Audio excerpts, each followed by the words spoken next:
With me now, Dr. David Callaway, the Chief Medical Officer for the International Disaster Response Group, Team Rubicon, and he just returned from Ukraine. So you're still trying to get your sea legs back here on U.S. soil, and it's, I'm sure, very difficult to leave the images, the people, the experiences that you just witnessed while there. How are you feeling?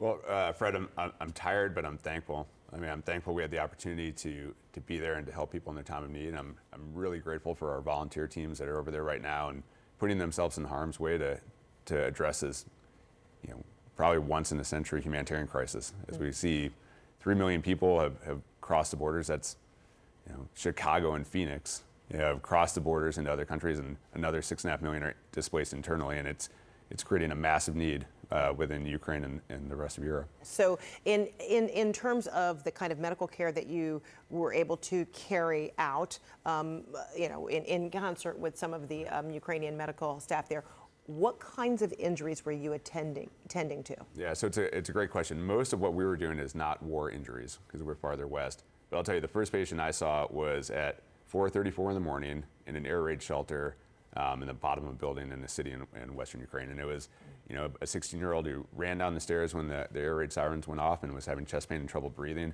And his teacher came and asked me to come see him. And I was laying down. I didn't have any scrubs on. I'm not sure how she knew I was a doctor, but I went and saw him, and he probably had COVID. He was having chest pain and had some abnormal findings in his lungs. And so we're seeing everything from that to children with fevers, to women who were in labor and pregnant, to elderly people who had just lost their medication. So when you take 10 million people and you move them, you still have things like heart attacks and asthma exacerbations and little kids who have fevers and appendicitis.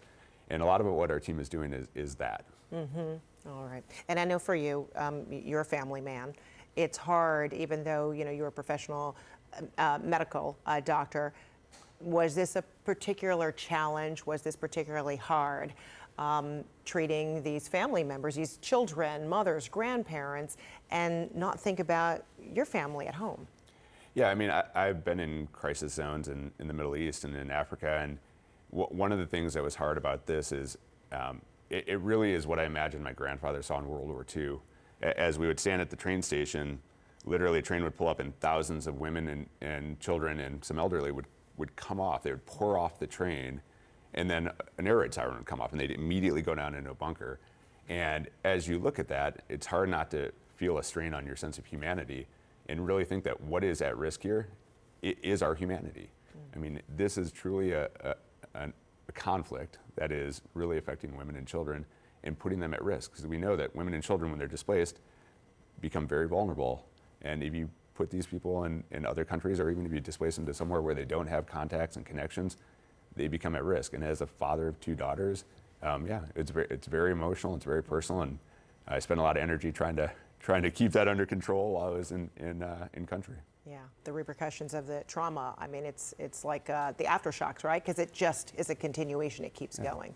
Yeah, I mean, every single night, the Russians would fly planes into Ukraine to trigger air alarms. And every single night,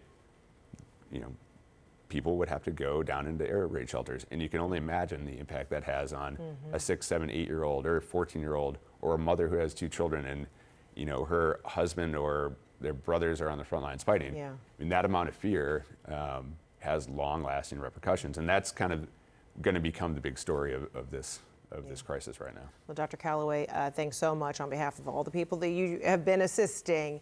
Thanks for what you're doing and sharing the story. Thank you. Thanks for the time. Appreciate it. Thanks for being here. Appreciate it.